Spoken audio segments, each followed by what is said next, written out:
কুলতলিতে আগ্নেয়াস্ত্র সহ গ্রেফতার দুই ডাকাতির উদ্দেশ্যে জড়ো হয়েছিলেন দুষ্কৃতীরা, দাবি পুলিশের। দুই দুষ্কৃতীকে গ্রেফতার করলেও বাকিরা চম্পট দিয়েছে বলে দাবি পুলিশের। ধৃত দুজনই কুলতলির বাসিন্দা। ধৃতদের আজ বারুইপুর আদালতে পেশ করা হবে।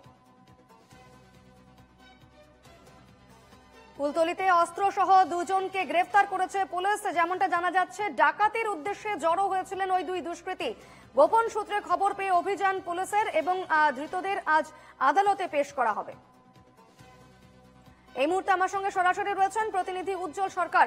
উজ্জ্বল, কি জানতে পারছো কিভাবে দুষ্কৃতীরা জড়ো হয়েছিলেন সেখানে, কিভাবে পুলিশ তাদের ধরলো, কি তথ্য রয়েছে এই মুহূর্তে?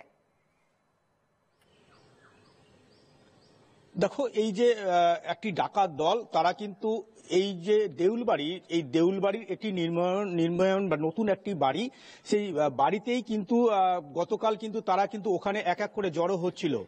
এই খবর কিন্তু গোপন সূত্রে খবর কুলতলি থানায় আসে এবং কুলতলি থানার পুলিশ কিন্তু চারদিক থেকে ঘিরে নেয় ওই বাড়িটি। এরপরেই কিন্তু যেহেতু নদীমাতৃক দেশ, সেই জঙ্গলের ভিতরে কয়েকজন হ্যাঁ, শোনা যাচ্ছে উজ্জ্বল। ঠিক আছে। নদীমাতৃক দেশ, দেউলবাড়ির যে একটি নির্মাণ বাড়ি, সেই বাড়িতে কিন্তু একটি ফাঁকা জায়গা, সেখানেই কিন্তু তারা কিন্তু এক এক করে জড়ো হচ্ছিল। এরপরেই কিন্তু তারা কিন্তু ওখান থেকে একটি ডাকাতের ছক করেছিল। কিন্তু এই খবর যখন কুলতলি থানায় আসে, কুলতলি থানার পুলিশ কিন্তু সেই বাড়িটিকে ঘিরে নেয়। ঘিরে নেওয়ার পরেই কিন্তু গাড়ির আলো দেখেই কিন্তু তারা পালিয়ে যায় এবং দুজনকে তারা ধরতে পেরেছে এবং দুজনের কাছ থেকেই কিন্তু এক রাউন্ড কার্তুজ এবং একটি তাজা অস্ত্র অর্থাৎ একটি ওয়ান শাটার পিস্তল তাদের কাছ থেকে কিন্তু উদ্ধার করে। আজকে তাদেরকে কিন্তু কুলতলি থেকে যে বারুইপুর আনা হবে, বারুইপুর মানে আদালতে তোলা হবে। সেখানে কিন্তু তাদেরকে পিসিতে নেওয়ার একটা আবেদন জানাবে কুলতলি থানার পুলিশ, এমনটাই পুলিশ সূত্রে খবর।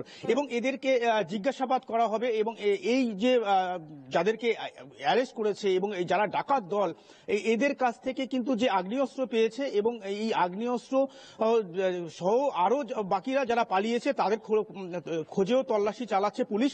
এবং এদেরকে আজকে জিজ্ঞাসাবাদের জন্য এবং বাকি যারা পালিয়েছে তাদেরকে ধরার জন্য এদেরকে আজকে পুলিশ হেফাজতে নেওয়া হবে, এমনটাই কিন্তু পুলিশ সূত্রে খবর।